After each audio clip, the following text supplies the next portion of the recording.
Hey, this is the first fly tying tutorial here of mine, so we'll see how it goes. If I don't embarrass myself too bad. Anyways, today we're gonna be tying Cheech's Leech. It's a great articulated streamer pattern I've been throwing a lot. It's a great bug. Like I said, it swims really well in the water, which some articulated streamers don't really do. It's also pretty simple to tie. It's only got like 3 or 4 materials. They're all really easy to find, and they're all pretty cheap. You can pound a few of these out in the afternoon pretty simply. So anyways, just start tying in the thread. This is our back hook. And then, once we do that, we grab ourselves some UV polar chenille. This is olive copper. All right, next we're gonna make a nice dubbing loop here.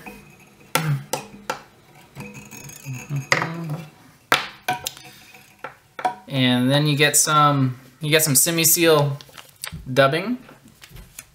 This is from Troutman Enterprises, but you can get Simi Seal dubbing all over the place. And don't be afraid to skimp on this stuff. You can really lay it on there. Okay, throw that in there. And I could probably use a little bit more.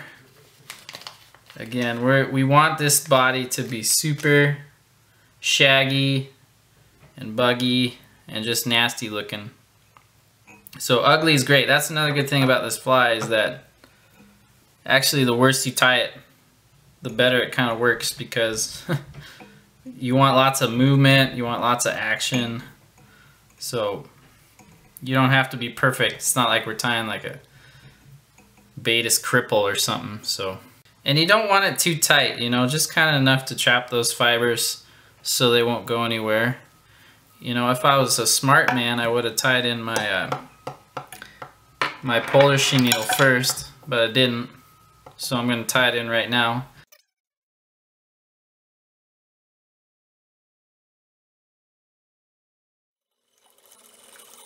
And then just, yeah, bring your thread up to the front of the hook. All right, take our dubbing loop here, and we are just gonna dub away, wrap it up to the front. And don't get it too like perfect here. I mean, and you wanna kind of brush those fibers back as you go. You know, just a nice loose kind of dub job there.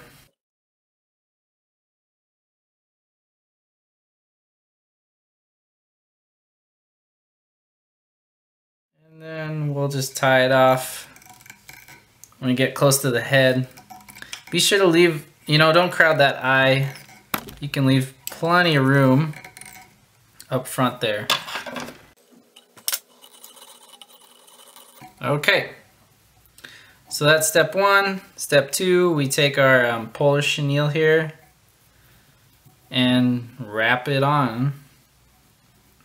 And again, try to miss most of those fibers if you can.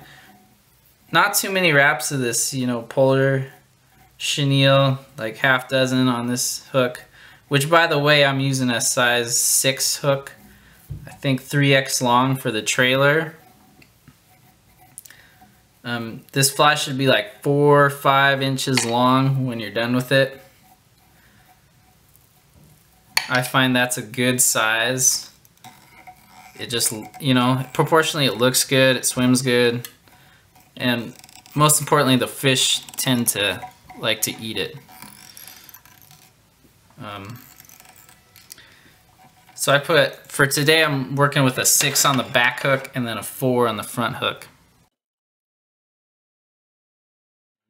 Then we need some crystal flash.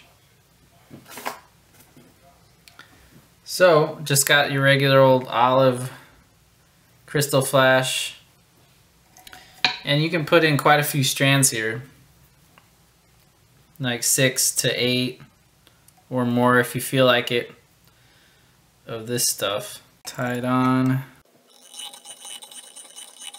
Okay, and with this crystal flash, you want it pretty long off the back. So, you know, trim it. You can be pretty judicious.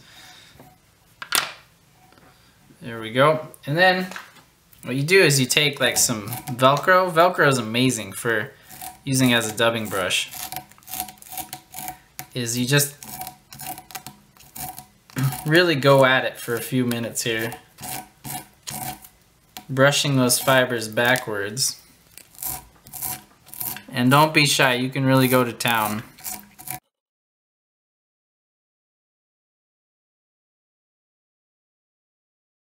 Tie that off.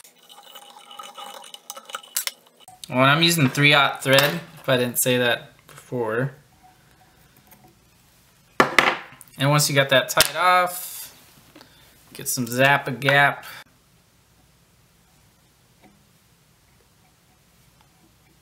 And I like the Zap-A-Gap because then as your cement,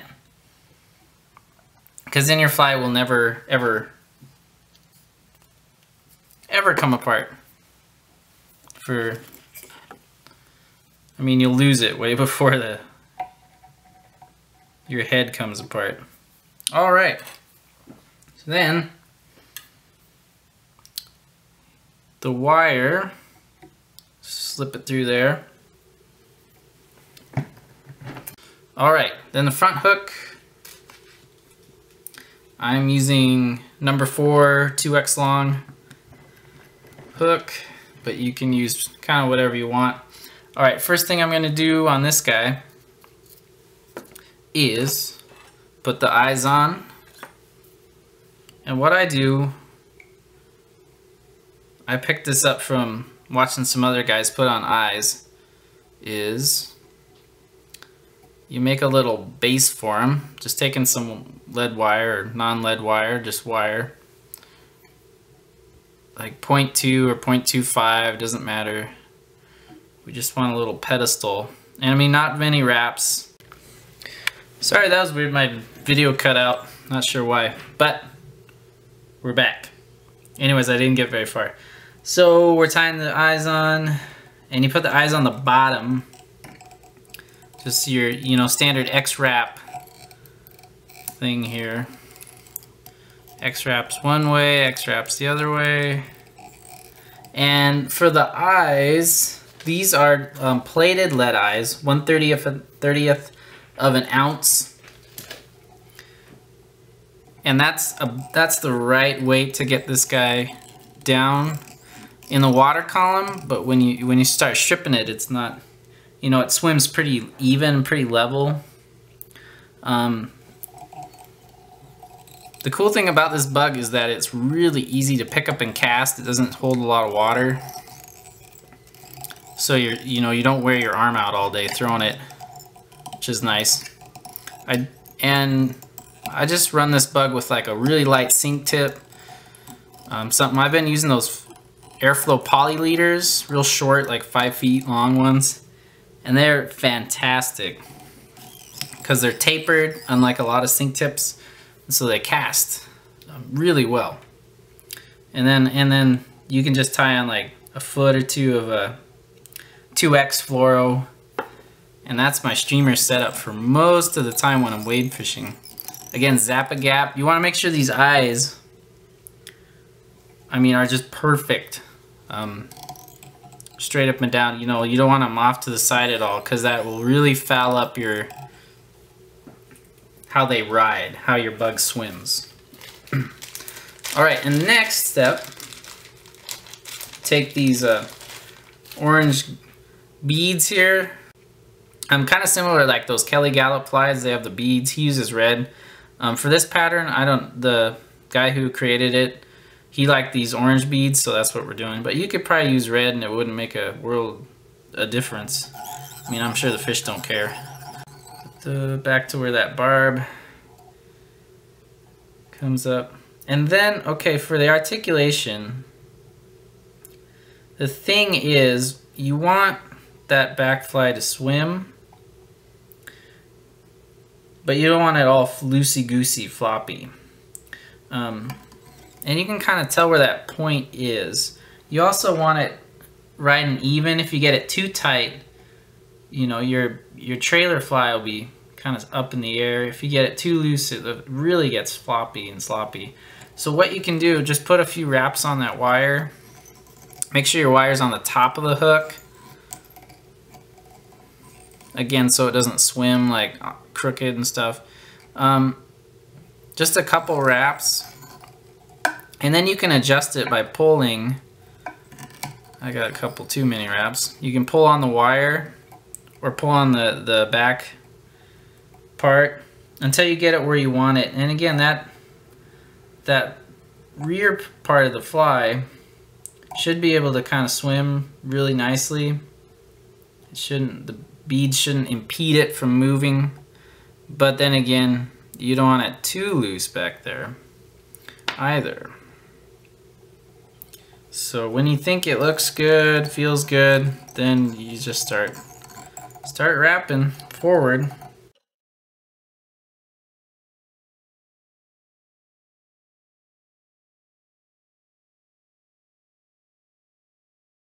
Okay, then we take the wire, we go through the eye, and with the number 4, with these are Tiemco hooks. You can still get like 2x through that eye, no problem, when you do this. The only thing you gotta kind of watch for is that you really pull that wire tight. So make sure with this wire you give yourself plenty of extra when you cut it off. Yeah, that'll be good. And then I got this kind of cool trick here. I think this Cali Gallop does his.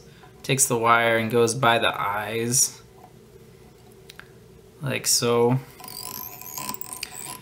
and just helps kind of lock those eyes in too, doing it that way. I think that's how he does it.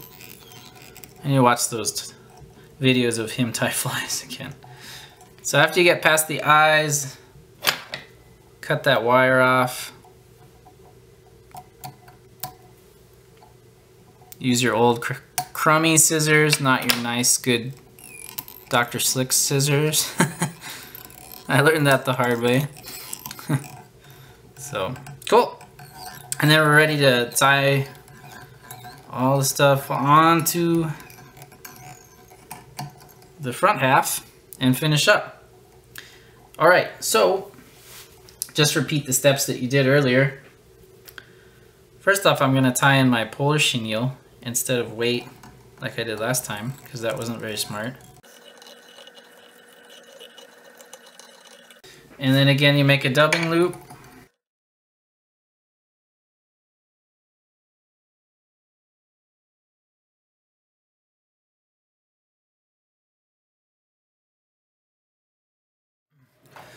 Alright, so we're continuing on here. Again, you just do the same stuff you've been doing. Wrap the polar chenille. Try not to hit your camera. Try not to trap all those fibers in there. And when you're doing this, stay a long ways away from those eyes. I mean, the body on this hook is gonna be short, because we have to put in our marabou collar, and we still gotta put in some rubber legs, and that takes a little space. Don't cut your thread. There we go. Alright, again. Again, take our Velcro and go to town on all that. Velcro is the best dubbing brush out there. It's just awesome. Really does a good job. Brush all those fibers back.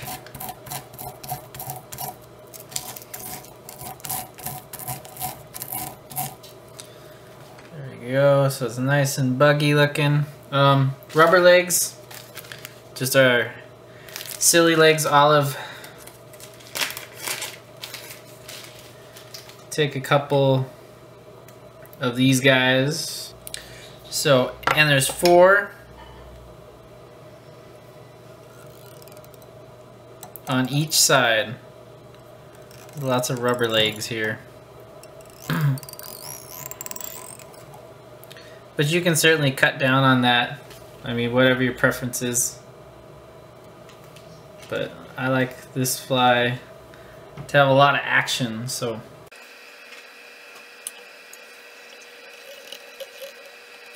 Make sure those are going back toward the back of the hook as much as you can.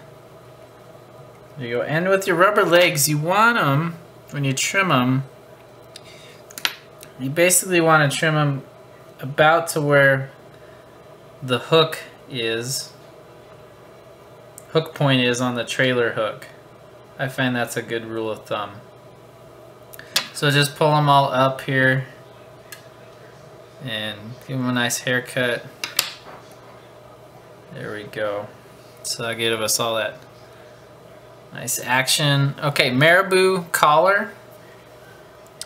You want to select some really bushy, nice marabou that doesn't have a huge thick stem to it. We tie it in point first, tips first, that is. So what you do is you kind of brush back most of that marabou and then tie it in here by the stem.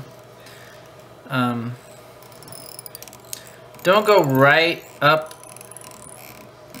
at the very tip. Make sure you get some stem in there, like a solid chunk of stem, because otherwise you got a real good chance of, you know, breaking it when you wrap it. And so basically, like, you do it soft tackle style. Kind of wet it down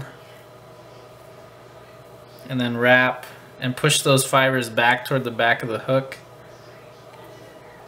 As you wrap, couple wraps there, and then tie off.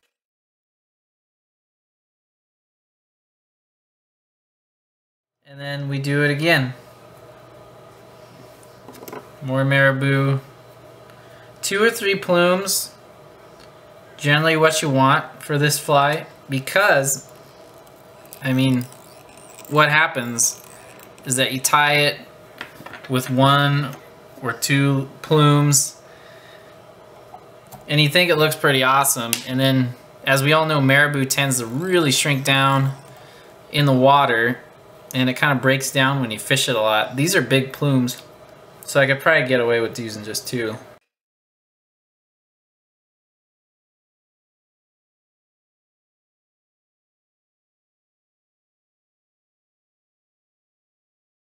Again, bushy is good. Like, it looks ridiculous for a while until you sweep it all back and put the head on, and then it looks pretty awesome.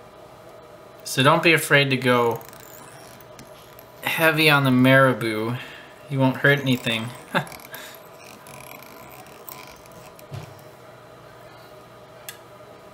mean, you can always thin it if you think you got too much, but if you think you have too much, you probably got just what you need.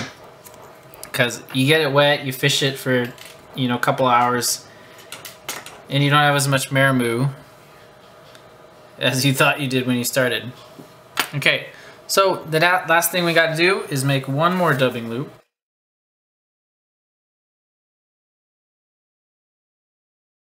Same dubbing, that Simi Seal.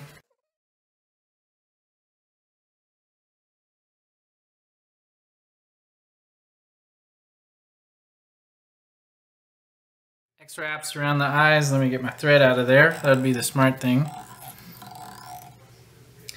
And this is what I was talking about earlier, like why you don't want to crowd the eye, because all of a sudden we have all this material here. So you take a couple wraps, then we wrap in front of the eye, the eyes, I should say. And tie off your dubbing loop.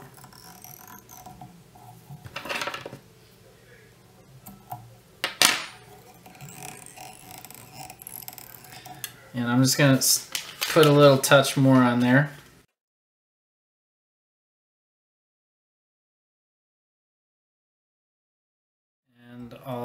whip finish.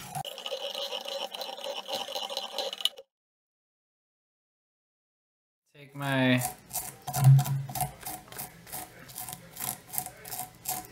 Velcro one last time and just go to work it with that Simi Seal.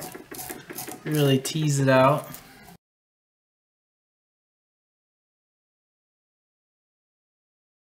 And then just we'd put a little Zap-A-Gap for the head cement. And that is pretty much it right there.